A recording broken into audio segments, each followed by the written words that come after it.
ऐ इंसान, जरा रुक और सोच, ये जिंदगी जो तेरी आंखों के सामने चल रही है, ये दिन रात का आना जाना, ये ख्वाबों जैसे लम्हे, ये खुशी और गम की कहानियां सब एक दिन खत्म हो जाएंगी। कभी कब्रिस्तान जाकर देख, वहां कितने लोग सोए हैं जो कल तक तेरे जैसे हिनस्ते खेलते थे, लेकिन आज उनके पास कुछ नहीं बचा। ना माल साथ गया, ना शहरत, ना ही रिश्तेदार, सिर्फ और सिर्फ अमाल उनके साथ गए। दुनिया और आखिरत का रिश्ता खेत और फसल की तरह है। दुनिया में जो बीज बोया जाएगा, आखिरत में वही फसल काटनी पड़ेगी।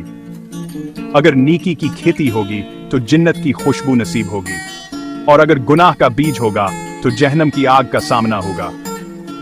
अल्लाह ताला कुरान में फरमाते हैं, जो आखिरत की खेती चाहे हम उसकी खेती में इजाफा करेंगे, और जो दुनिया की खेती चाहे हम उसे दुनिया ही में दे देते हैं, लेकिन आखिरत में इसका कोई हिस्सा नहीं होगा। रसूलुल्लाह सल्लल्लाहु अलैहि वसल्लम ने फरमाया, दुनिया मोमिन के लिए कैद खाना है और काफिर के लिए जन्नत। इस हदीस से साफ जाहिर है कि मोमिन दुनिया में सब्र करता है, अपनी ख्वाहिशात को अल्लाह की रजा के ताबे करता है और आखिरत के बदले की उम्मीद रखता है। लेकिन ए इंसान, अगर तू दुनिया को सब कुछ समझ बैठे, झूठ बोले, सूद खाए, दूसरों का हक मारे, नमाज छोड़ दे, गुनाहों में डूब जाए, तो याद रख, आखिरत का मंजर बड़ा होलनाक है। उस दिन कोई तेरे साथ ना होगा, ना माल, ना औलाद, ना ही दोस्त। सब तुझे छोड़ देंगे और तू अकेला अपने अमाल के साथ खड़ा होगा।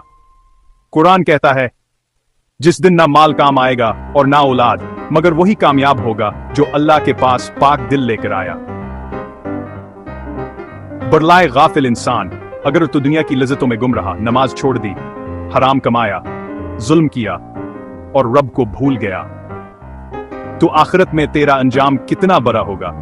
उस दिन तेरा चेहरा साया होगा, तेरे हाथ पांव तुझ पर गवाही देंगे, फरिश्ते तुझे पकड़ जहन्नम की तरफ ले जाएंगे। वहां ना सुकून होगा, ना आराम, ना कोई सहारा। आग का अजाब, प्यास की शिद्दत और हिसरत की वो चीखें होंगी जो कभी खत्म ना होंगी।